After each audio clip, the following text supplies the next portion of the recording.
Let's start with the beginning. Start with your life in China before you came to the United States, your background. Well, I mean, I was born in 1965. I'm 41 years old today. And I went to the school when I was 6 years old, and I go through the normal stage in China through the high school. And I went to the medical college in 81, and I graduated of 87.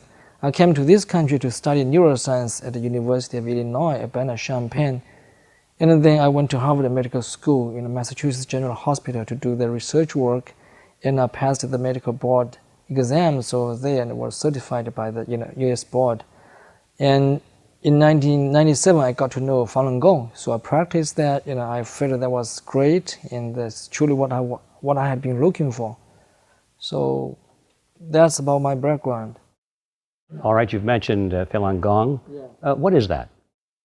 Falun Gong is a kind of cultivation system. It contains 5 sets of exercises, including 2 sets of meditation. One is standing meditation, the other one is sitting meditation.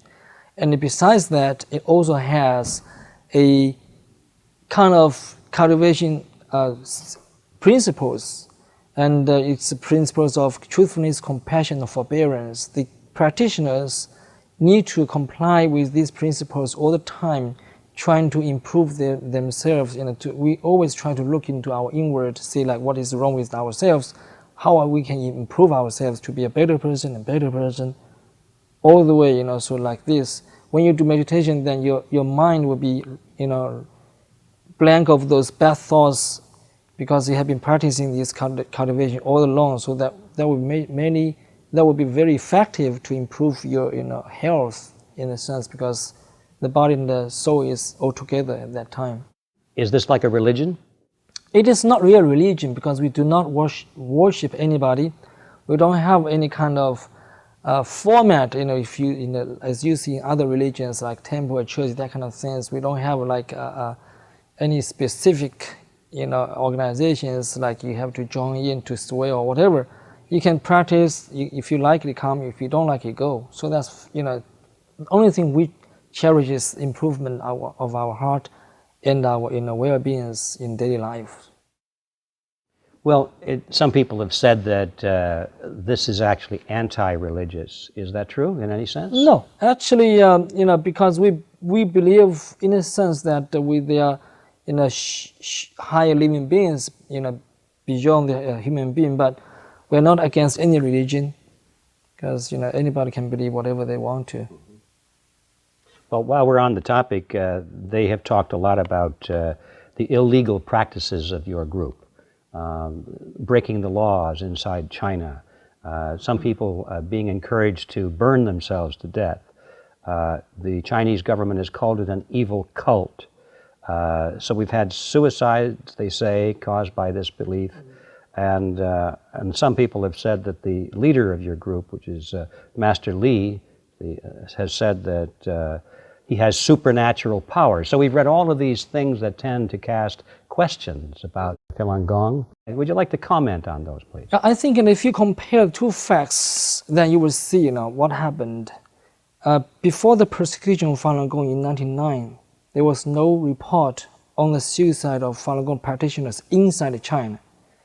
And if you look at the history, tens of thousands of people practice Falun Gong around the world in 80 countries right now. There's no single report of any suicide or Falun Gong practitioners become crazy and going to killing people.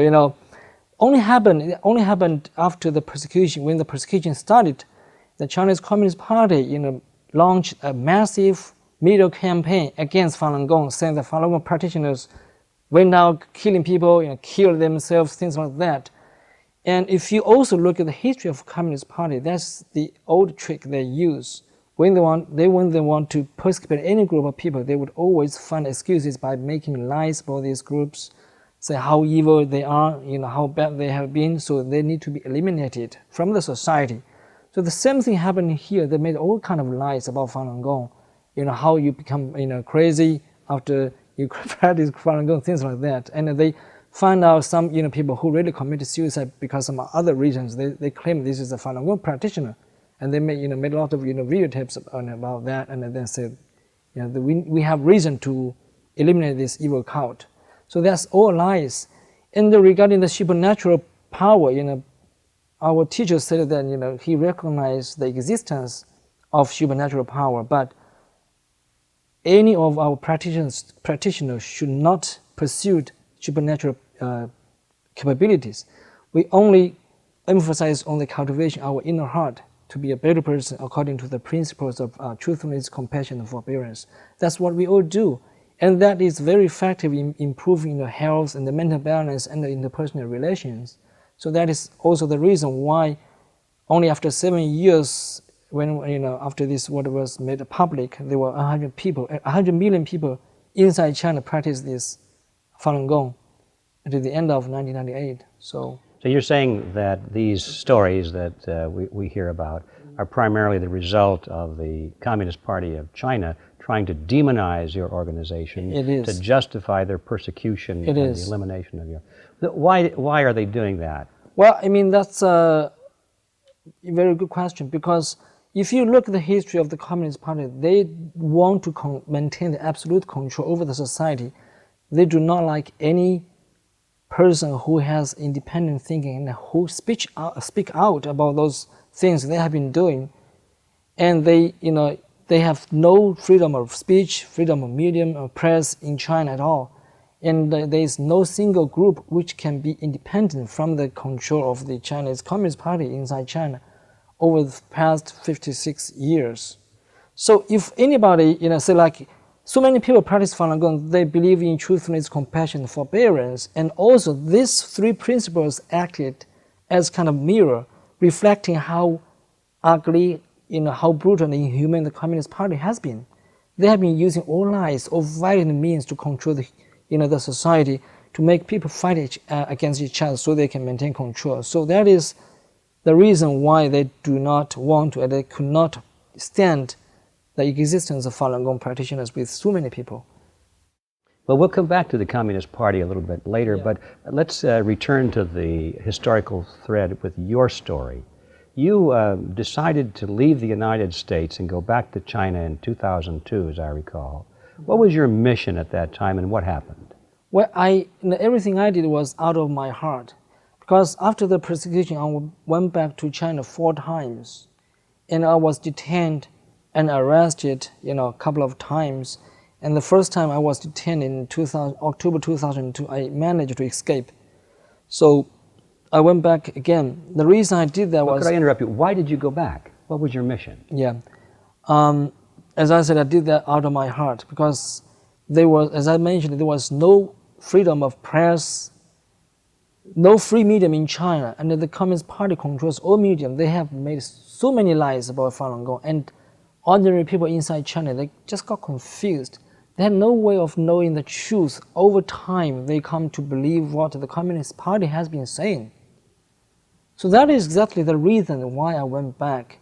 And also in China, there are millions of Falun Gong practitioners. They risk their lives to tell the truth by all kinds of means, handing out flyers, the VCDs, and tell the truth to people by word of mouth, that kind of things. And there are also people using the TV network, tap into the messages, the network, and broadcast our own programs, showing what kind of lies they have been telling.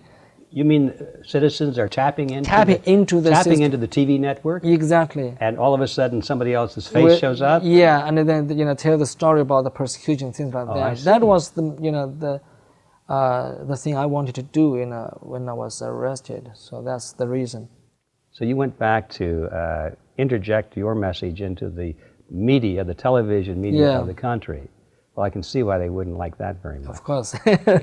They break through their blockade of information. Right. Did you succeed in that? I did not. For the first time I was detained, but those policemen, they did not know what I was intending to do. And then I finally, a kind of chance to get away, and I flew back to America. But I left some device in there, and maybe some other information. They found out who I was, so they arrested me when I, went back again. So I see. So on your trip in 2003, you went back for another try at this. Yeah, that's and right. they were waiting for you. Is that it? They actually. They have that. Maybe they have that warrant, for my arrest already in computer system. So when I arrived at the airport, they just recognized me. So what happened then? They detained me, like they did not allow me go, So, and I started hunger strike for their unlawful arrest, and they did not allow me to sleep for 90 hours continuously, and then they used handcuffs to cut into my flesh to give me agonizing pain in order to force me to give up. And that's a lot of things. And also they used the brainwash from the very beginning. And they even scared me that, the CIA in America, gave them the information when I left America. I mean, of course I knew that's a lie, because I don't think that CIA would cooperate with them in that kind of aspect. So let's see, first of all, they detained you as you tried to come back into the country. Yeah. And then I suppose there was some kind of a complaint or a charge made against you. Yeah, they made a charge. They said I was charged as intending to destroy the TV and the radio facilities. And there was a criminal law in China, okay, that's called intending to just, not intending, just destroy the TV and the radio facilities. That is under the chapter of damaging or violating people's lives, which means you have to have the result of somebody's lives being lost or properties being severely damaged, that kind of thing, to reach the extent of violating this law. And also, if you think about that, the purpose of my action was to use the network to broadcast our information, our message. If the TV network and facilities was destroyed, then I would not be able to do that in the first place. So this is contradictory. I never violated any law of that kind, or any kind actually in China, for my actions. So they just made this up in order They charged you with a very serious crime, that you were trying to destroy a system that you were really trying to use. Yeah, so that is, because they did not make any law like that. And because, I believe in the first place, they never thought somebody would do that kind of things. They never think of making a law, like that. So that's what happened. So there's no law whatsoever to against these kind of actions. And on the other hand, the persecution of Falun Gong practitioners by the Communist Party have been all, violations against laws they made themselves, against the Constitution. So even if there had been a law, it would have been very selective use or application of the law. No, actually, I don't think that is an important issue over here, because the Communist Party in China, they make the law, they can break the law anytime they want themselves without any problems, because they are above the law. So when they want to persecute people, they would use the law as an excuse, no matter the law applies or not. So that doesn't matter for them if there's a law or not. They just use that as excuse. Because I was already an American citizen, they have to use this kind of excuse to go through this kind of show charge, showing that to the American people and government that this is Charles Lee violated the law, so we put them into jail, things like that. So that's the procedure they have to go through. Well, describe the trial. Well, at the trial, I was not allowed to present my evidence. I have those evidence showing that how this would be done if I had a chance to succeed. And also, if you are criminal, then you have to have a motivation why you want to do that. What's the reason behind this crime, so-called crime? So I want to tell the people at the court, say, well, the reason why I want to do that is because of the persecution. So many people have been tortured to death, and the people had no way to know the truth. I came here to let people know the truth, and this is not against any law in China, because as I told you, there is no such a law against this tapping into the network, for broadcasting the program. And also, my action is a correction to whatever they have been doing unlawfully to those Falun Gong practitioners. So I'm at the righteous side. So I want to say that my motivation and that kind of things, I want to show people how this would be done, but I was not allowed to do any of this. So there is a procedural law in China, made by, of course, by the Communist Party. So if the trial procedure is not right, is not lawful, then the verdict itself is not accepted, is unlawful too. So that's the result of the trial. So I appeared after the show trial, but they of course denied it. So then after that, they sent me to a prison in Nanjing. So you appealed, but did they assign a defense attorney to you? Oh, that's another very interesting story, because the Chinese Communist Party always trying to manipulate the medium and try to cheat people. The thing about the attorneys, what happened was that in China, no lawyer was allowed to defend any Falun Gong practitioners. That's kind of no for them. If they do that, they're going to lose their job right away. So in the very beginning, my brother found a lawyer, from my hometown, to defend me. Then they came to me, talked to me, saying that I cannot defend you as innocent. But what I can do is, trying to ask for the lenience from the court, say that you're guilty, but because you have not succeeded, and also because you're an American citizen, and because your attitude is good, so please be lenient, so things like that. So I told those lawyers that I cannot ask you to defend myself because that's not true. I'm innocent. So I had no lawyer at all, and then until one day before the trial, two lawyers came to me, from Yangzhou City, and they told me that they could do the defending for me as long as I accept their service. And they said this is appointed by the court. I thought about that because there's only one day left. What could they do? Okay, I said you could go look at my file and then tell me what you want to do on the day of trial. So 30 minutes before the trial, I met them. They told me they could do the innocence defending for me. I was kind of surprised that they could do that. I said, okay, let you have a try. So I did not realize that until I came back to this country. There was another trick used by the Communist Party, because after the trial, they told everybody, and they put this on newspaper, and they told the American government that Charles Lee was properly defended. Okay, but any of the words said by those lawyers were not taken at all by the court. Useless, totally useless. So, you can see the trick they played. Only one day before the trial, they sent two attorneys, talk to me like that. So I was, duped that in that way. So a lot of tricks, during this persecution, a lot of lies too. So, they try to manipulate, from all different levels. All right, so now you are convicted of a serious crime and you're sentenced. What was your sentence? The sentence was 3 years in prison. That was the maximum they could do, because I did not do anything, per se, because I was there and I tried to, but never got a chance. So their charge was intending to destroy, but never had a chance to destroy. I mean, in a sense, that's if you look at the words, that's not a crime at all.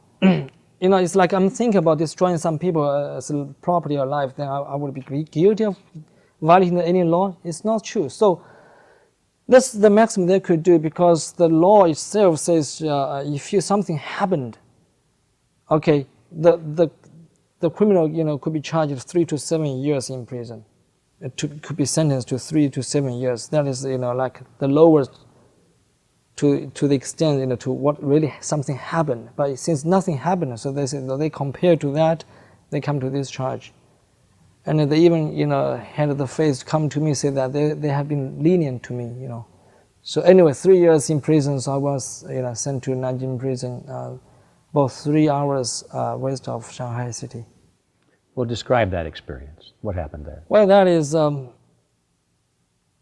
extremely depressive, actually, extremely depressive, because I managed to escape in the for the first time, 3 months ago. So they had people watching me 24 hours a day. Through these 3 years, even if I was sleeping, there were still 2 people standing in front of my bed watching me. They also have like a surveillance camera in the cell I was in, and also the brainwash room. I was watched all the time for these 3 years. And then they also have some kind of sandwiching technique, which means they assigned 2 real criminals, like a rapist or like any like drug trafficker, that kind of criminals, they sandwich me, like give me this kind of space. Wherever I went, whatever I did, there would always be people watching me and sandwiching me like this. Even when I was taking shower, they would be like standing behind me and watching me taking shower. And a lot of times yell to me like, you should be hurry up because time is up.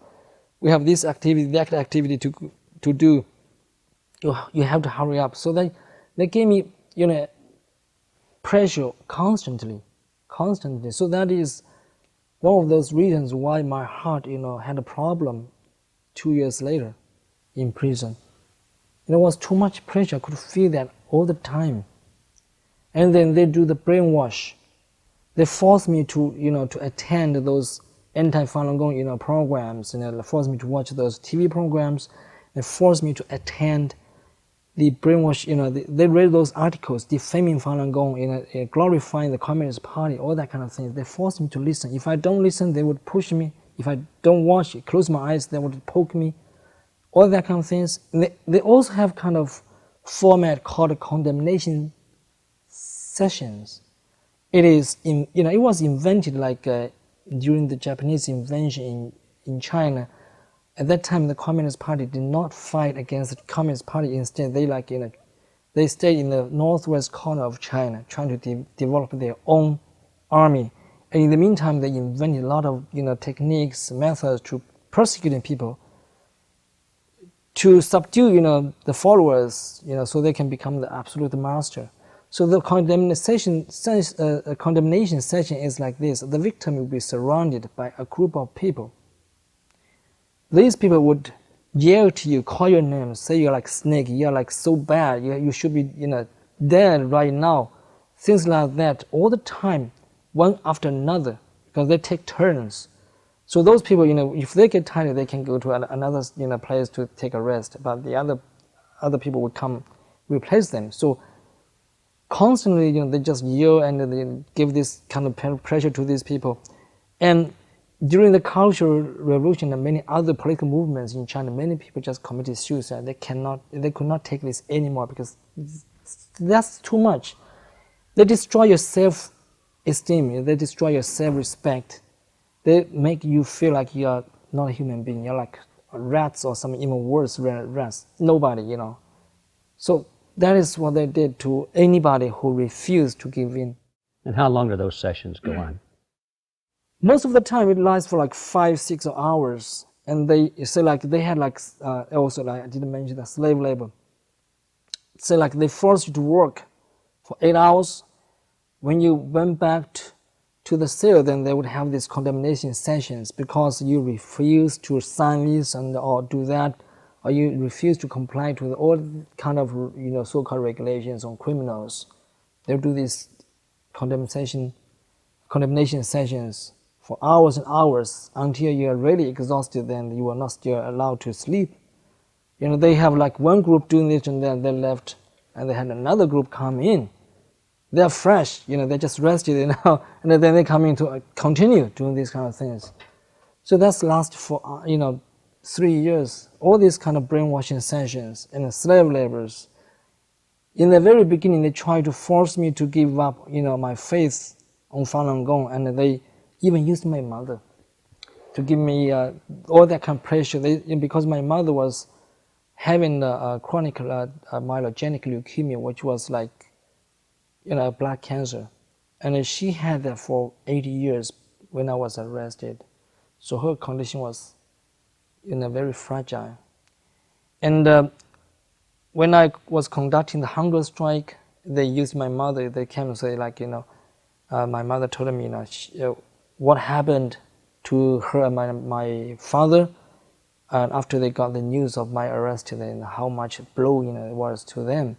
And they did not really wish me to stay in the prison. They wished me well, of course. But the prison policeman would tell me that again and again, if you sign an agreement like give up the Falun Gong, then you'll be released early. And so you can serve your parents, things like that. And I told my mother, this like, if I did that, I would be like living in humiliation for the rest of my life. And then you will be also living in humiliation for the rest of your life. it's against our conscience.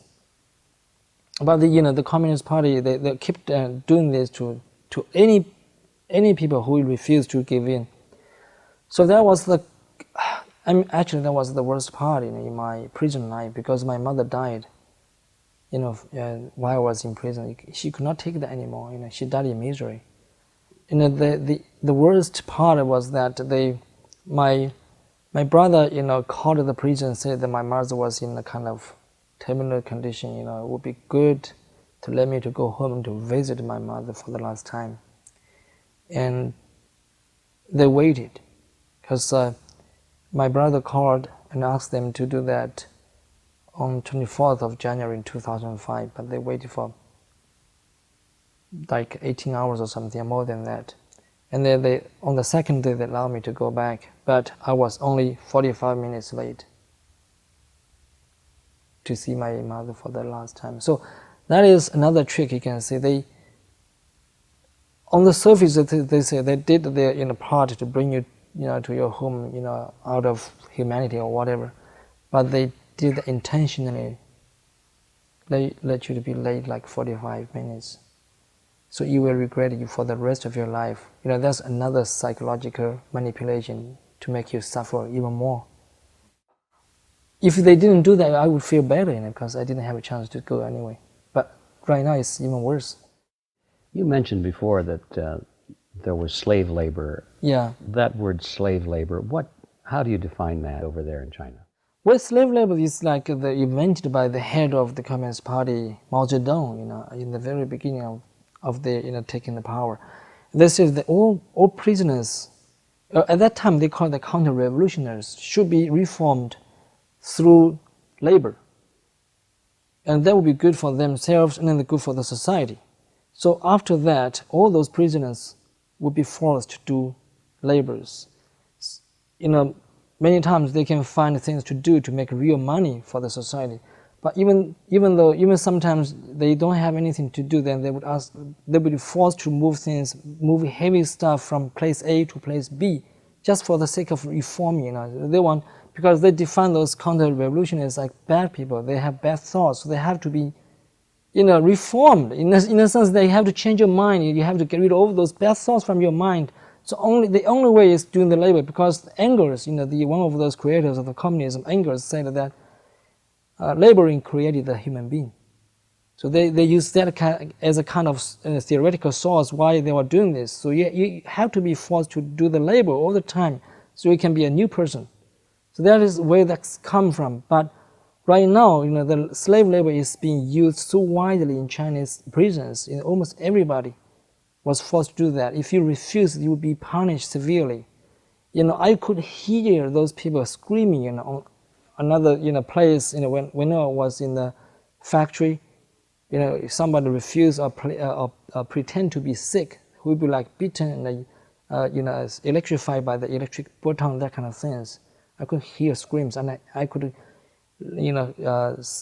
I saw a lot of things like that going on. And also I heard a lot of stories. Somebody, refused to do the slave labor, then he was surrounded by, 4 or 6 policemen using the electrified buttons to, just to punish that person because he refused to do the job, do the slave labor. And many of those things export to, to other countries. So the products that come out of China into other countries, they're very inexpensive. Well, yeah, of course. That's because they're produced by slave labor. Well, I would not say that all of them are produced by the slave laborers, but the slave laborers count for, a big part of it. And even if those farmers, they are not slave laborers, but they would work for very little salary because they had no choice. If they go back to their, villages, they would have no money at all. So if they do those labors in factories for long hours, they still can make some money. At least they can live. So that is the reason, because the Communist Party in China controls all the resources. You have no other resource to feed yourself. So the only way is work for those sweat shops, that kind of, factories. What would be some of the products that? Well, I was forced to make Christmas lights, shoes, calendars, that kind of things, and I believe most of them exported to America. And one of these I brought here today is this shoes, is Homer Simpson shoes. Well, this is the lovely products. If you look at this, it's a funny cartoon character, and then you put your foot in here, wear this in your bedroom, but it's made in Nanjing prison. I was one of those slave laborers forced to do this, and it's exported to this country. When I bought this on the internet, I spent like $17.50 for the pair, but the labor cost is close to zero. Well, Charles, what do you think about the great influx of material into the United States that's sold here at a low price, and it's all made in China? What's your reaction to that? Well, I think that's, for the most part, American people like that because the stuff from China is cheap. You can save a lot of money and buy a lot of stuff. But, look on the other side, when you buy these things, you save a lot of money. But what you think about the communist regime? They use this as a way to control people. They use that as a way of persecuting people. And then a lot of people from this country invest huge amount of money. Think about that, what should we do, to stand up for the conscience? Then maybe we can have some other ways. Maybe you can, invest in other countries which have, better human rights record, or, do things like that. After the Communist Party, is gone, then we can still go back to China to help the Chinese people. And the Chinese people are intelligent, hardworking people. They are very good, but not under the Communist Party's control. That is a different story. So I think, if you really have a conscience, think about that. People should really have a voice on that. Don't just do this silently, buy things and then we are happy because we are saving money. Not the only choice. We have a lot of things to do. They speak about the market economy in China today and how wonderful that is and how China is changing to the market economy, and yet you're talking about the use of slave labor or near slave labor to produce these goods. How do you match those two thoughts together? Well, I think the market economy is only kind of superficial slogan used by the Communist Party to attract those investment from the foreign lands, foreign investors. And if you look at the reality of the Chinese economy, it's not a market economy at all, because the Communist Party controls all the resources. If you go to China, I believe most of those investors or foreign capitalists, if they go to China, they will know the trick to do business in China. You have to have the good relationship with those government officials in order to conduct any business in China. That means they control all these resources. They give you so-called market, but they can take back any time they want. As a matter of fact, I met several, those foreign investors in Nanjing prison. One of those guys came from South Korea. He brought like $8 million to my hometown, actually. He built up 2 factories over there. After 5 or 6 years, something came out. And then he was finally found himself in prison. And all these factories were confiscated by the local officials and bought by his partners, those government officials. So the thing is, of course, there are a lot of things, like looks like a market economy, you have competition to extent, but this is only used by the Communist Party. If you look at the stock market in China, all those individual investors lose money. Because what they did was they make like false information out, they make up the news. They tell this story about how wonderful this company is. Actually, it's not. And when the investors, individual investors, pull in the money and the stock goes up, and then these people, insiders, they will sell it. So there are all these kind of tricks because all the resource and all the medium is controlled by those government officials. They manipulate the medium to tell the stories, to tell the lies. And another thing is the real estate is like developing fast in China. You can see a lot of high-rocketing buildings in all cultural cities and highways. The same thing.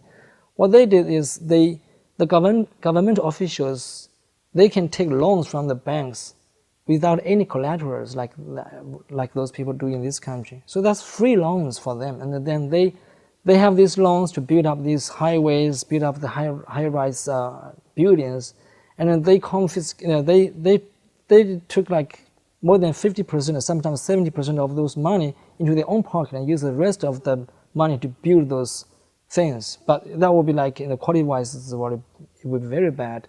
So make a huge amount of money, and then they use the real estate as a kind of magnet of the development of the economy. Well, the tricks they play is the same thing. So like they have like a permanent building, like they have like 100 units over there. They have sold like during the last year, they sold like 10 of those units. But they would make those media report they have sold 60 of those 100 units, and this is like very much in demand. So the price goes up like that. And all those ordinary people, they see this kind of demand, they would worried if they don't rush in, then there will be no units available. So many people just go there to buy. So the price goes up and up, up and up. And those real estate brokers, they made a huge amount of money. And there was a survey just recently came out. There were about 3,000 billionaires defined in Chinese terms like about 12 million US dollars, the wealth. If they had this kind of wealth, they would be like counted as billionaires in China. More than 90% of them are the government officials, high-ranking government officials, or their children. So this is like, you see the so-called market economy is totally a monopoly by the Communist Party officials. They do that for their own good. They take all the money, all the resources, they control everything actually in China, the mines, the lands. And right now, if they, and a lot of stories, came out of China for those poor farmers. They live there, those brokers want to take this land by force, and they would be aided by those policemen. The farmers had nothing except the fists or sometimes farming tools to resist, but they're having a lot of crackdowns on these farmers recently. They have become crazy in developing this kind of real estate. So you're saying that the visions that we see on television here in this country of the high-rise buildings and the modern freeways and the automobiles and the fancy clothes and so forth, it's largely a facade covering up corruption. It is. It's it's extremely corrupted, and the Chinese people know that, and the Communist Party members of them know that. But for the foreigners, they still see this facade. They still see the high-rise buildings. This looks very prosperous. And it's like a window economy. They put this beautiful window outside, but inside you don't see. They don't let you see that kind of things. So you just rush in to use the cheap labors. Of course, if you have huge amount of money, of course you can use the cheap labor in China to make certain amount of money, like some companies in this country. Will you say that the Chinese people know that the members of the Communist Party know that? Yeah. Surely the large American corporations know that too. And I believe so. And why then do they participate in it? Well, there are a lot of reasons. The most important thing is the money, because they always use money to lure in. But some people don't realize that they do not have any bargain chips when they come to. If they really invest the money in China, and they build the factory in there, that's theirs. That's in their lands, in their hands actually, in those government officials' hands. If you do not cooperate with them, then you're going to be in big trouble. As I said, that I have met some investors ended in prison, but those are like small potatoes. If you're like big companies, of course they're going to use for a longer time, because you're big, you're very influential in the world. It's like Fortune 500, that kind of companies. They're not going to like take you down like that, like those small potatoes. But over time, when the time comes up, when they feel that it's necessary to take your property, they can do that anytime. And you think that's possible? And it's absolutely possible, because I've seen that myself. I see those people in prison and what they have been through, And that's only a matter of time. If you keep pouring money in there. And another thing is that so much money is poured into the Chinese Communist Party in their hands. They use that to persecute Falun Gong. And then we know that Cisco, go to China to build up the firewall for the communists to control people over there. The Yahoo give out all the information to communist regime, and so many people were arrested and thrown into jail. I mean, it's crazy. It's pathetic. Well, I think we're getting just a little ahead of the track that I had planned, but it's all very interesting. I want to go back to you and your experiences for a minute. I know it's embarrassing to you, and you probably, as you say, you're depressed even thinking about it. But earlier we spoke about some of the things that you endured while you were in prison. Would you cover some of those? Well, the most important thing is that they give you no hope, or they at least try to, show you that there's no hope at all for you. And they try to convince me that if I do not comply, I would be my sentence will be prolonged, which means at the end of 3 years of the sentence, I will not be able to get out because I did not, confess. I did not give up my faith, that kind of things. They said they're still a criminal. You have not been reformed. In their term, every criminal should be reformed well before they get out of the prison. This is the function of the prison. And just to do a little comparison, because in foreign countries, if anybody who's been put into prison, that's a punishment itself, because you lose your freedom. You cannot do whatever you want to do. But in China, that's only the beginning. Being in prison is only the beginning. You have to go through all other torturement in order to be reformed in their term. Well, how did they try to get you to confess that you had committed a crime? Well, they did that brainwash for all those 3 years. I had no other source to know the right information about what's happened outside this world. I was surrounded by all those criminals, who were like arranged by the police authority, and I was forced to talk with those so-called policemen. They forced me to talk with them. I was forced to write the thought report or mind report. I refused to do so. They punished me severely, forced me to sit in a very little stool all day long for many days. The longest day was 48 days consecutively. Every day I was to sit in a little stool like this high. I should still sit straight. If I feel like this and that, they would come and kick me. And I was not allowed to talk to anybody. I was not allowed to watch TV or read any newspapers or books. So my brain was become like diamond after some time, and my back, my butt hurt a lot. So that was all this kind of punishment. They when I refused to do the slave labor, they forced me to stand straight all day long for 2 weeks. When I told the American consul what happened, they denied that, and they played another little trick.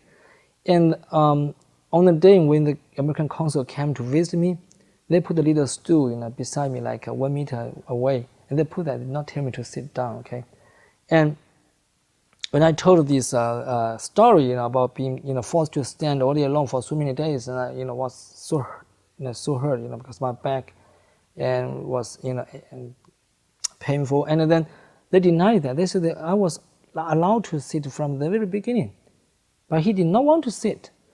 So this is like they deny all those things by using these little tricks. It's ridiculous from outside people's point of view, but they have been doing these all kind of little tricks. You mentioned earlier that you had some kind of a heart condition. What was that? Oh yeah, that was the time when I was actually the first started in summer of the 2004. Actually, when I was forced to do this kind of shoes, because the temperature was extremely hot.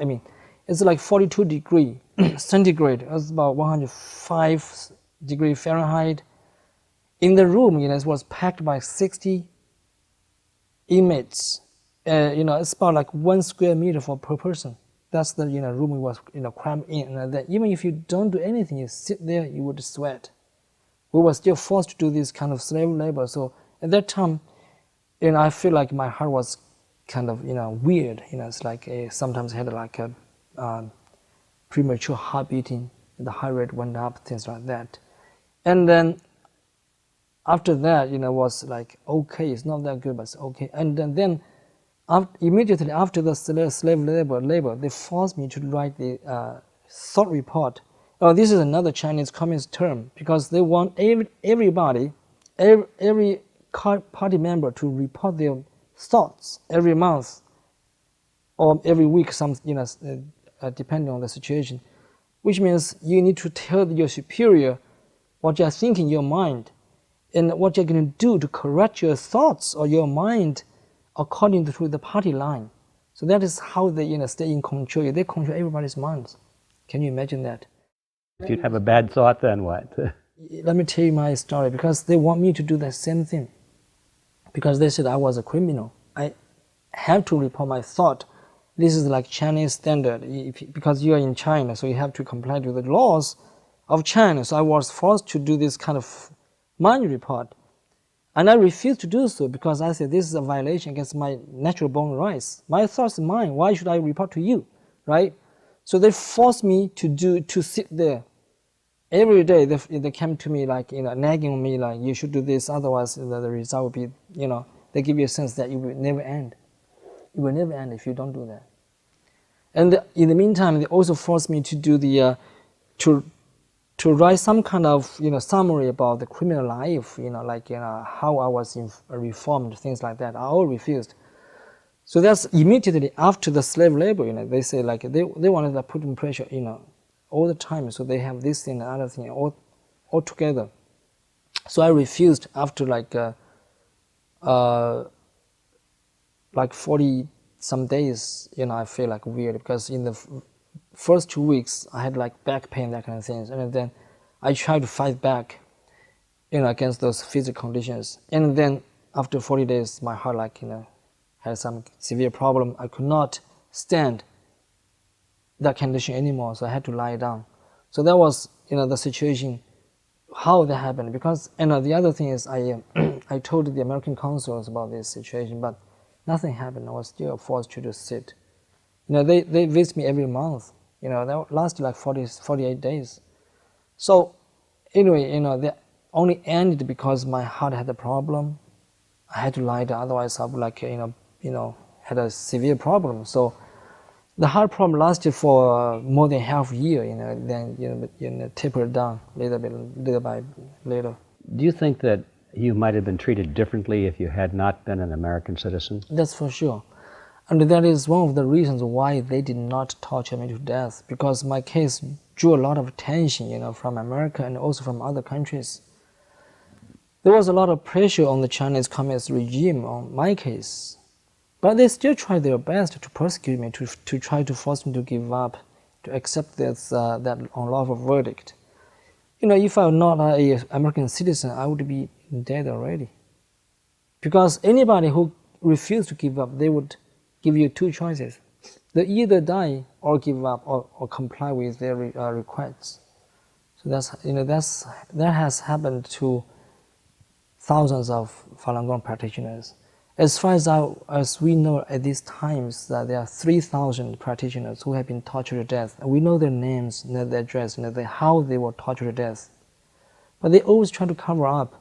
What we don't know is like tens of thousands, in a huge number, because those practitioners inside China, they risk their lives to give this message out. Somebody died, then they would do some investigation.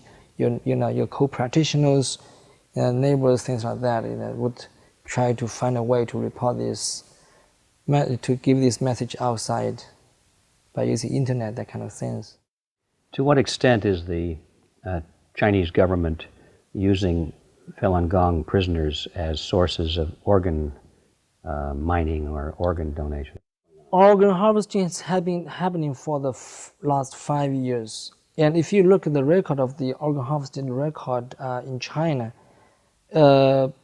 between the year of 1995 to 1999, there were about 16,000 transplantation operations in China. But between the year of 2001 and 2005, there were 60,000 transplantation operations. And this is like, more than triple. It's almost like 4 times difference. And that's a huge jump. And we have, conversations between the doctors and those so-to-be recipients. They called from abroad asking about the conditions of those donors. And, those doctors admitted that, they are from Falun Gong practitioners because they're young and healthy. The organs are good, are fresh. Just like you sell things in the market. This product is very good. It's good for you. Why not buy it? And we have, a conversation records over the phone, and we also have, record of those, advertisements made by those transplantation centers. They say that this is like a new era of the transplantation because you can get a kidney or things like that in a week in our center. But we know in America, you would wait for 3 years or even longer for a kidney because there are not that many donors, right? But in China, you have this kind of, speed. So that means, there must be a huge pool of these donors behind the scene. They can get those organs anytime they want. They have all those data available, like what blood type, HLA type, that kind of things. If a patient comes, then you can, just do the match right away. So that's how they operate. So that's, they have become a very systematic way to do that. So it's extremely, horrifying. And also there was a report made by the David Kilgo and David Maters from Canada. None of them are Falun Gong practitioners. One of them are a former parliamentary members of Canada. They're lawyers. They have collected all those evidence and pieced them together, showing that all these things that happened in the 5 years is true. There are enough evidence supporting this. So what is the response of the Chinese government to this charge of organ harvesting?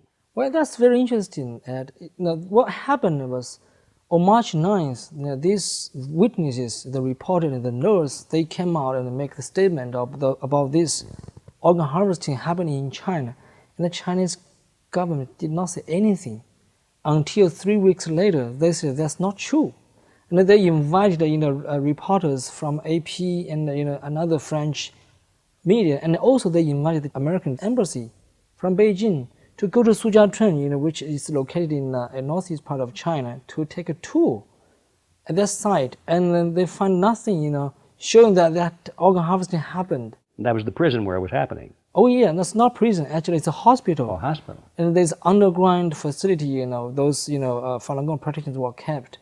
And the American State Department made a statement saying that they did not find anything showing that organ harvesting happened. That reminds me what happened in World War II. The Nazi Germany, the Hitler invited foreign medium to visit those concentration camps for those Jews. And those people, were living happily in the concentration camps. There were deers running around, flowers all over the places. That's the exact same thing. Imagine 3 weeks passed before they invite those people to make a tour, and what can they do in 3 weeks? This is the trick they play all the time, and unfortunately, the U.S. government, has fallen into this trap. They don't challenge it. No, they didn't. So that is, one of those tragic, things happening in these days. When the communists tell lies, people don't just try to, challenge it. They just accept it as it is. Charles, let's go back and make sure we've covered all of the points of your personal experience in prison there. I know there's so much that you could talk about, but what's your overall impression as you look back on it? What is your impression of that period? It was extremely, extremely hard. I feel like I was truly in hell. Because for a lot of American people, they don't have a clue, what could be like in Chinese communist prison. What kind of dirty people they encounter, in daily life. All those, 24 hours a day, you have to be with them all the time. They play all those dirty tricks on you. They do this torture on you. They don't regard you as a person. They try to make you feel like you're dirt, you're nothing, you're nobody. You have to give up your self-respect, self-esteem to live in that place. Can you imagine that people can fight against each other just for a cup of water? Use all that kind of dirty tricks, vicious and fierce ones. It's really like hell. It's but I'm lucky now. I'm very lucky because then I got this much attention, from the outside world. So I could pull through this stage. You have said that you felt that the regime in China, the communist regime, was very similar to the Nazis. What do you mean by that? Well, actually, to my understanding, it's even worse than the Nazis. Of course, I'm not saying the Nazis are good or something like that, but what the Chinese Communist Party has been doing is, look at the numbers. If we just look at the numbers, 80 million people in China, died because of that regime. It's more than all the abnormal deaths in Chinese history, 5,000 years of history. And it's more than any other country put together, for like a Nazi-like regime, that kind of things. In the World War II, we had only like 40 million people died. But in China, that's like in peaceful time. There's no war, against any other countries inside China, but 80 million people died. In the Big Famine alone, during the year of 1959 to 1961, 40 million people died of starvation because the Chinese Communist Party had a kind of crazy economic policy of great leap forward. They want to catch the America in 15 years. So they ordered those farmers to make steers, not instead of farming. So the farm, the grains all rotted. And then finally nobody would have anything to eat. And still they had made all these kind of false numbers, how much they produce, in those, countryside. And then they had to, all those farmers had to pay the government everything they had. So there would be nothing left for them to eat. So people just died of starvation. And what makes things worse was that those poor farmers were not allowed to get out of the villages to beg for food because the Communist Party said that would damage the party's image. So if they try to get out, they would be like shot to death. So many people just died in villages like that. 40 million in 3 years. And look at the Cultural Revolution, and look at the crackdown on the killings, massacres in Tiananmen Square. And now the Falun Gong practitioners, tens of millions of people cannot practice what they want. They were forced to give up. If they refuse, they'll be tortured to death. All that kind of things. So, and also they have so many brainwash methods, and they use family members to fight each other. So they make people live in hell miserably. So if you look at the Nazi Germany, of course they have done all bad things, killing people randomly. But in China, it's much worse. It's lasted much longer, and people suffered much more. And people live like nobody. They don't have a self-respect. They don't have confidence. They cannot say anything they want to. They only can repeat what the party says. So how does the Communist Party in China actually keep such close control over the people? What they did is there are a lot of things, but the most important thing is the violence and telling the lies. Two things in the way they control people. They use violence. They kill people wantonly. It's not like anybody is real criminal. They kill the person. They kill whoever they want to, just to show other people they are the master. They can control you anytime they want, and they use propaganda. Tell lies all the time. Whenever they want to persecute anybody, they would say, this group of people or this person has been so bad, has been doing so many bad things, and then they incite the hatred from other people. So they never persecuted the majority of people as a whole, but they always isolate a small group of people, like 5% will be the target of the persecution, and another 95% will be used to attack these 5% of the people. That trick works all the time until the persecution of Falun Gong. In the history, they always set up a 5%. If anybody who falls into this category, then he's doomed. So everybody, would do whatever they could to fall into this 95%, so they can be safe. So that repeats in history over and over again. So as a result, Chinese people have lost the trust, between each other, and they would always use a way of cheating, hurting other people to protect their own interests. So that's how they maintain the control over, Chinese people. And the Chinese people, because of this long history of all kind of persecution, political movements, people become so scared. They don't even think of standing out against the Chinese Communist Party. That is, that's the terrorism, actually. State terrorism is very typical. And there is propaganda, of course. They control all kind of medium. And right now, they have become more and more fine-tuned to how to do brainwash, how to use the bad side, because there are all kind of problems in China. sometimes the media in China, they also report some of those bad things happen, say like some government officials corrupted. Then we arrest these government officials, then they punish him to show the gloriousness of the Communist Party because it can correct its own mistakes. Things like that, to make propagandas. So every time this kind of things happen will give some people hope, oh, the Communist Party is, heading toward the right direction because it's punishing those corruptive government officials.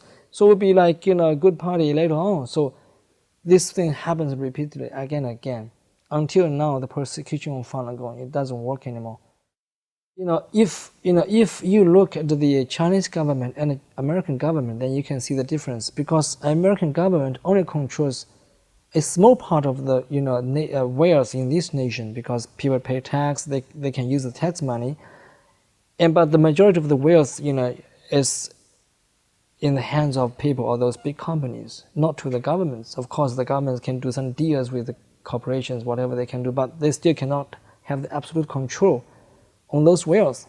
But the difference is that the Chinese Communist Party, they controls all the resources. They can take any wealth from anybody at any time they want. So imagine if there is a war between these two countries, the Chinese Communist regime can mobilize a huge amount of resources within a very short period of time. And the human lives are not like their consideration. Of course, they can use all these human beings to fight a war against America. But on the other hand, this country, they have to go through the Congress to pass this law or this bill to mobilize this and that money to do the war or whatsoever. So it's going to be a sharp contrast. And as kind of example, in Korea War, America lost 35,000 soldiers over there. And that make a big problem for the American government because people are complaining in this country about the loss of human lives. But Chinese lost close to 1 million soldiers, and still the Communist Party still bragged about the great victory over the American imperialism. So that's the difference. The human lives in China is nothing in the eyes of the communists. So they can use 1.3 billion people as hostages to do the war whatsoever they want to do. So that is the difference we can see. Let us hope that stays a difference. Some of us are concerned, Charles, that that difference is getting less and less. Well, I think that we can work for the things to become better. As I said, if the people quit the Communist Party, people will realize the importance of human lives in China, things will change. The Communist Party will be gone. You mentioned the possibility of a war between the United States and China. Do you think that's a possibility, a real possibility? It is a real possibility, but I believe those people will try to make deals. Of course they want to if they can benefit from it. But if say like things happen in China, the Communist Party sees that as the end of their days, they would do something crazy. It is possible. But let's work on that. Let that not happen.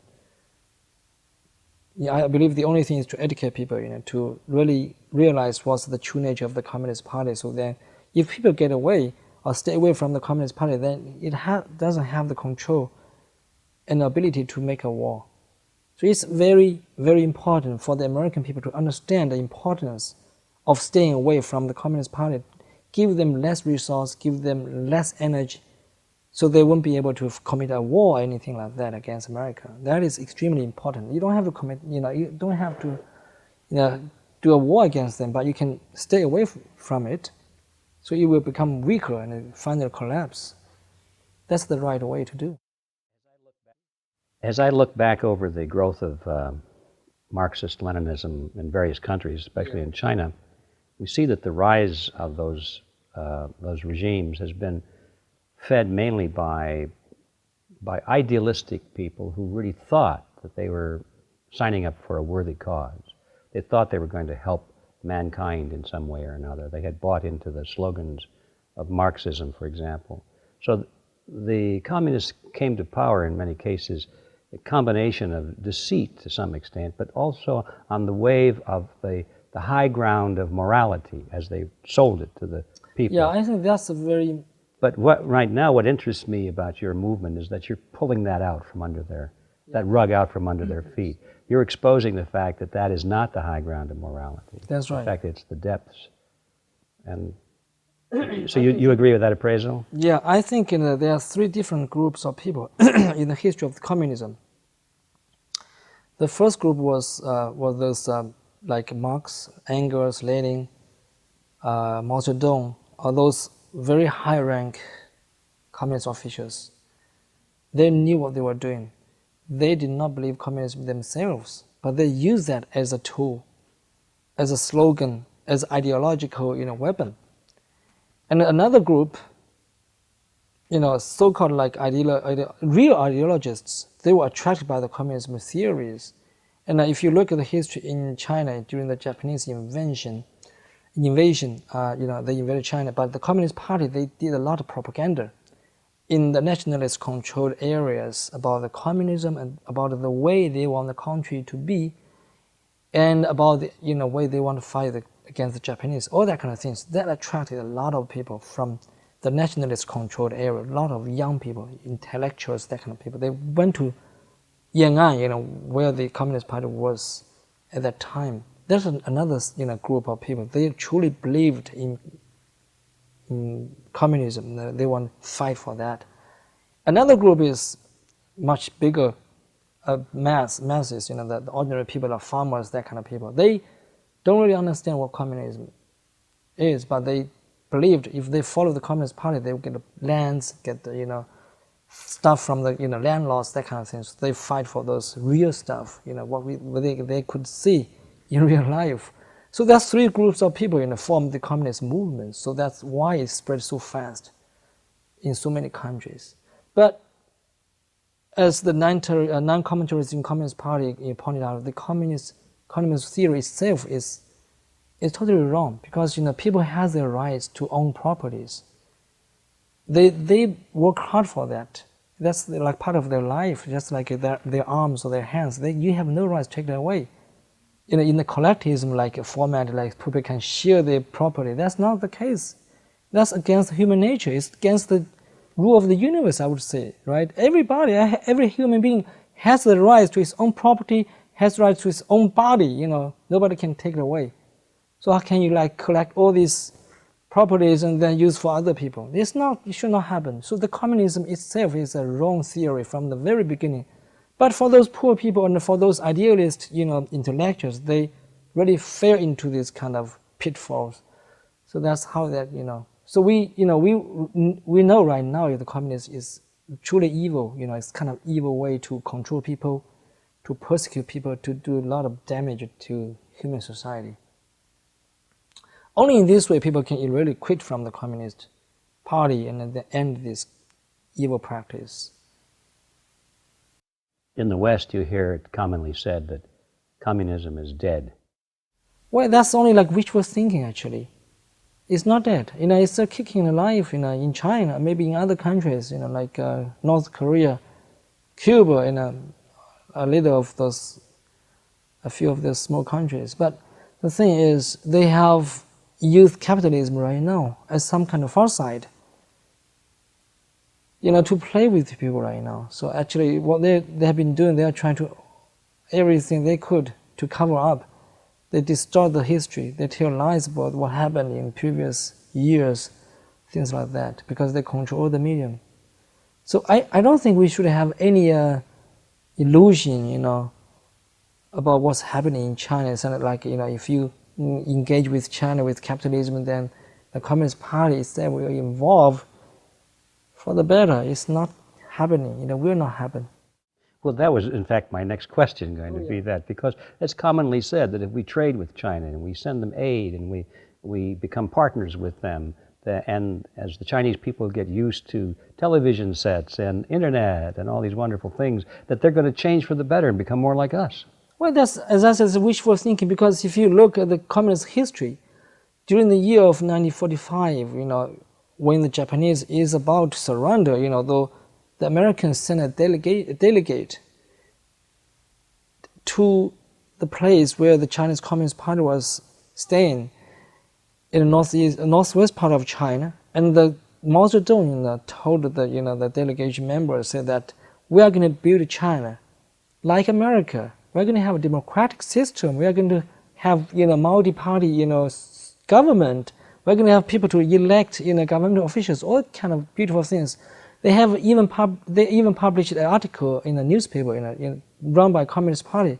The article says, the author said, I had a very good impression to America since I was very young. Not only because America has never invaded China, also because American people are so generous, so have such a big hearts. We love them, so we want to elect them. So American government was duped, and they supported the Chinese Communist Party in the very beginning in the Civil War, and they forced the nationalist army to stop attacking the Communist Party armies. So they had plenty of time to get the weapons from the Soviet Union, to get weapons from the Japanese surrenders, and the armies were trained by the Soviet armies. So they got strong, and they fought back against the nationalists. And then the nationalist armies lost their essence during the war against Japanese. They lost more than 3 million soldiers, all good soldiers. So that is why and how the communists came to power in China. And the same thing happened right now. They say that we're going to do trade with you, that we're going to become market economy, you're going to become this and that. But actually, if you look at the China itself, everything is still controlled by the communists. And they still have the information blockade in China. Nobody can know the truth in China. That's what's happening. If we have this wishful thinking that doing trade with them, actually we are sending the money in the Chinese Communist Party hands. They become bigger and bigger. They continue to persecute the Chinese people, and when they are big enough, they're going to do something against America for sure. And they have put out the threat already. Recently, they could use nuclear bombs, that kind of things against America. Let's get on that one more solidly. Are you saying that the Chinese Communist Party still considers America to be enemy number one? Well, actually, if you look at the propagandas made by the Communist Party in China, right now, they say that Taiwan is the most sensitive issue for Chinese Communist Party, or for Chinese people. They use this word. People. And of course, people. Yeah, the word people. And then they say behind that is America, of course. You see the point. You see the linkage. So America is the biggest democratic country in this world, for now. But the Chinese communists see that as a big threat, because nobody in this country likes communism, at least on the surface. So that is how they are doing the propaganda in China. Well, what happens, do you think, when finally the Chinese government feels that they have an advantage over the United States? I think they can do anything they want, because first of all, they can confiscate all those properties of American companies in China, because they have huge investment in there. If they feel like they should do this, like what Cuba did, they had all those properties from from the American companies. They took them all. You can get nothing back, and then they can use those so-called evil countries like excess of evils like North Korea, this kind of countries, to play cards with America, to force you to give all these kind of benefits to them. So a lot of cards they can play if you don't stand against them right now. And also, they have the 1.3 billion Chinese people as hostage. Can you imagine they use their own people as hostage when they when they want to do some deal with America, they would release one or two of those political prisoners, say that we are showing the gesture of improve the human rights. You have been asking us to improve the human rights. We are doing this right now, so give us some such and such, make deals with you. But after this deal is finished, then the prisoner will be catch again, thrown into prison again. So that's what they play. It's totally ridiculous. How can a government use its own people as hostage to deal with foreign governors? How will that ever be changed? Well, I mean, we have been persecuted for more than 7 years.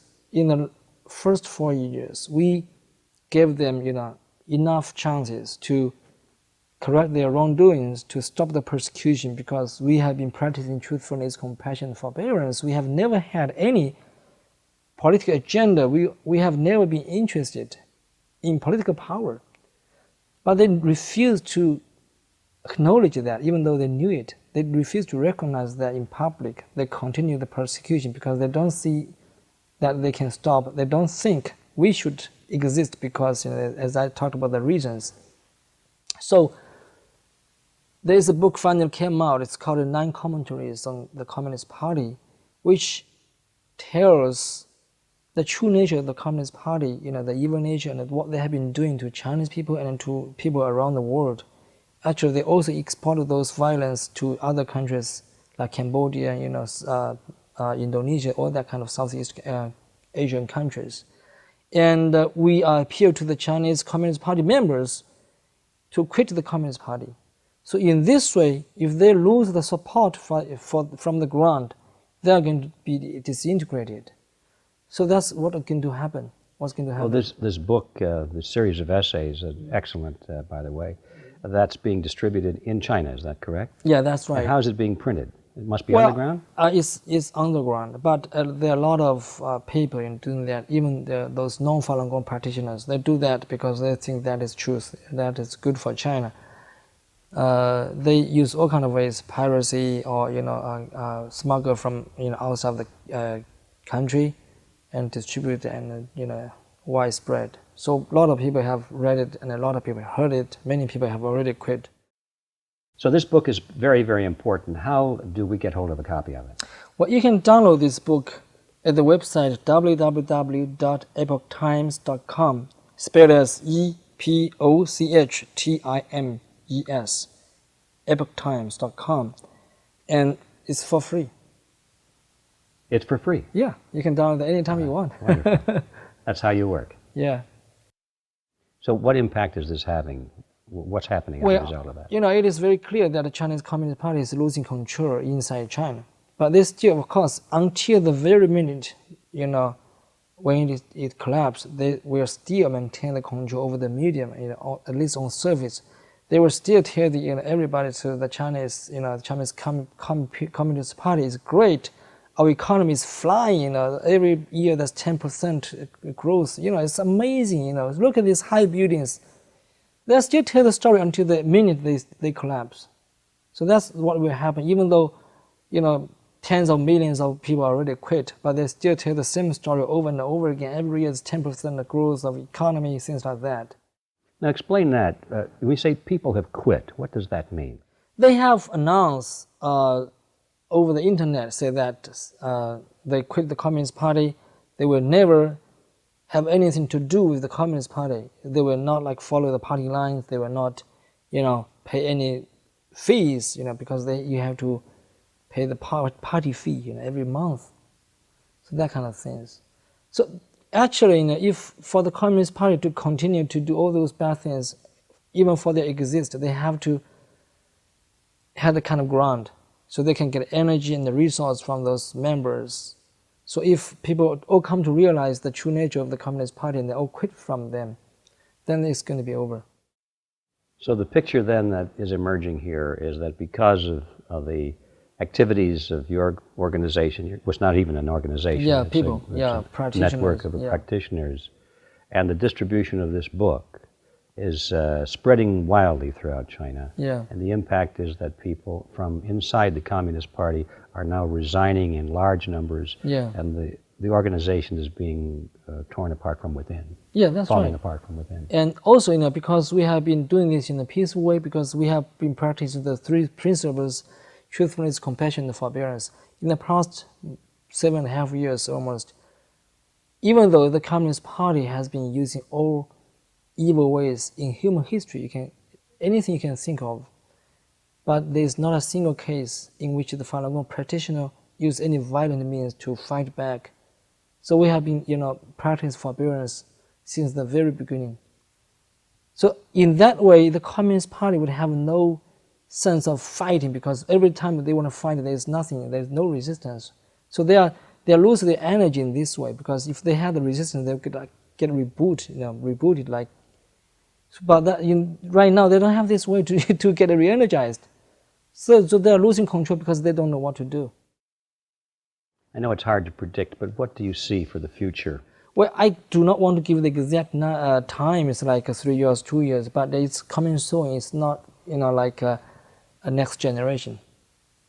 It's like very soon, because you can see this speed. Right now it's like 20 to 30,000 people quitting the party, and they got organizations every day. And it's growing, they're like, it will be like exponential growing. So we can see that very fast. So this makes the party very, very worried. Yeah, they are. Because they have like a bottom line, because they said anybody, okay, like foreign investors or the so-called democratic movement activists, if you get away from Falun Gong, then we are going to do this deal and that deal with you. You're going to get a lot of money or get a lot of opportunity to make money in China, things like that. So they're buying people off, because the only thing they want to do is don't do anything with Falun Gong, So that is their bottom line right now. Well, how successful are they? Well, they have been very successful in certain part.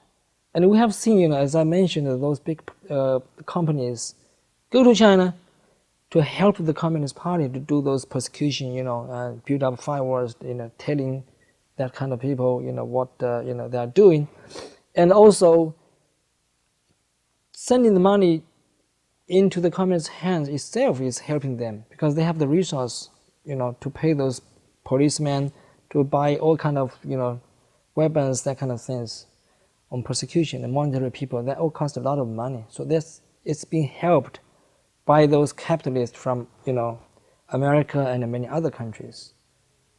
So they have been quite successful, but the truth is the truth. If we know the truth, if we practice it, and if we spread it, and then we will finally, get it over. You made a very interesting comment earlier in our private conversation about the importance of conscience. And that came after a discussion of how seemingly it is that many people in China now have lost their conscience and are pursuing material things, as more or less as it's happened in the United States. Would you give us your thoughts on that, please? I think that's a very disturbing, if you look at this situation, because if you go to China, you would see, many people in China, they just don't care about anything else except money. They want material wealth. And I have read some reports, at which some people want to commit suicide. They climb onto the top of the building. They want to jump. Hundreds of, observers were there waiting to look at the scene, because it's going to be like a movie, If sometimes when they are, the suicidal, hesitated, that other people would tell him to jump. What are you waiting for? We want to see that. So that's like morality is like corrupted to such extent, conscience would be like out of their mind. What's that for? What's that, why do we want that?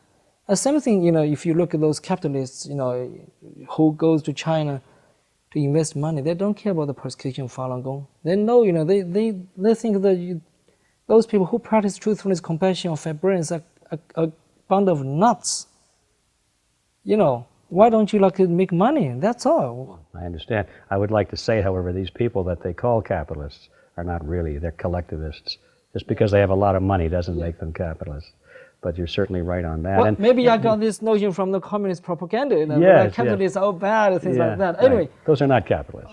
Whatever, who they are, but they went to, China to give those, Communist Party the money, and then for themselves, to make money. So that's a lot of help for their. Well, how do you compare this with the traditional Chinese morality? Well, we have the word compassion in China since the very beginning of China's culture. It has been advised that any ruler, in China should have compassion to people, to the mass. If you don't have that, you're not deserved to be on that position. You should be toppled. You should be thrown away by people if you don't have the compassion. But the Communist Party, they never regard themselves as compassionate. They just want to, stay in absolute control. So that is why they have done everything possible to destroy the Chinese culture. So if you go to China, a lot of things have been lost. A lot of them, like the way of dealing with people, compassion, tolerance, and the reasonable, way of thinking. They don't have those anymore. So they're the product of the communist system themselves. Exactly. And yet, young people like you, newer generations, have it for some reason. How did that happen? Well, I think, this is, come from the practice. Because before I got to know Falun Gong, of course, I want to, make a better life. Everybody has the right to do that. But I would think myself in the first place, because how I can benefit. Anything I encounter, I would have this thought. But right now, I was thinking, what is the way of justice? How, people should maintain a good society, a good interpersonal relationship. How people can benefit from, be nice to each other. This is a totally different way of thinking. And then we know, the true reasons behind that. And we believe that will bring the human society, and then the future will be bright, if everybody knows it and practices it. So that's 3 words: truthfulness, compassion, forbearance. That is what we have been practicing, since I got to know Falun Gong. Well, that's very encouraging to think that these principles can spring from the heart and from the soul. That's right. And not necessarily from the traditions. Well, it is. I would say, most of the part, is from the traditions, because, Confucianism taught Chinese people to be tolerant, to be compassionate, and those Taoist schools taught people to be truthful. Also those Buddhist schools, they taught about compassion. So all these essence all exist through the history. So what we have been practicing is like we practice all of them. So that is why, as I mentioned, there has not a single case in which Falun Gong practitioners use violence, fight back against the Communist Party in the last 7.5 years. That is because we have been practicing this from the heart, bottom of our hearts. And we comply to these principles all the time.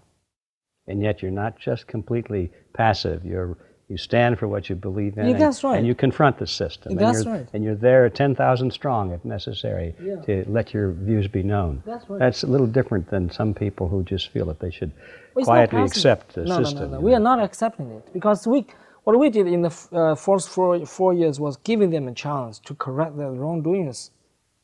If they refuse to give up, then we are going to do something else, But of course, still being peaceful, but that will result in differently.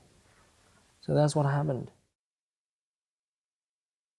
What concluding message would you like to give to our viewers? I think the persecution of Falun Gong in China is not like a Chinese issue. It's like issue of human being.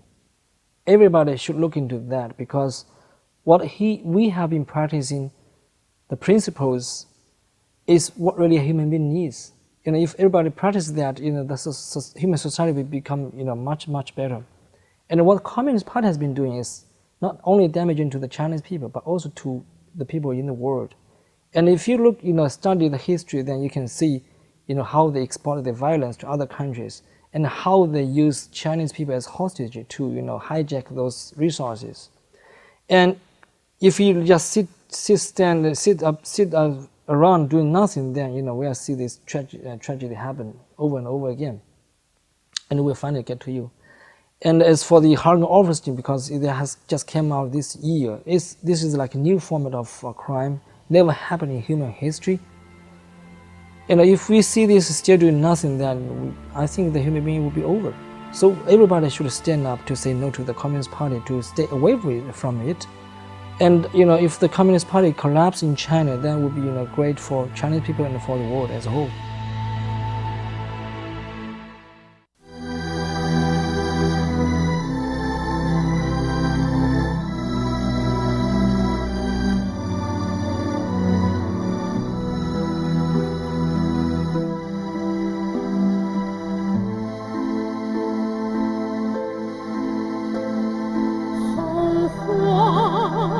地久，情缘情。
生归正道，江山复清明，苍生归正道。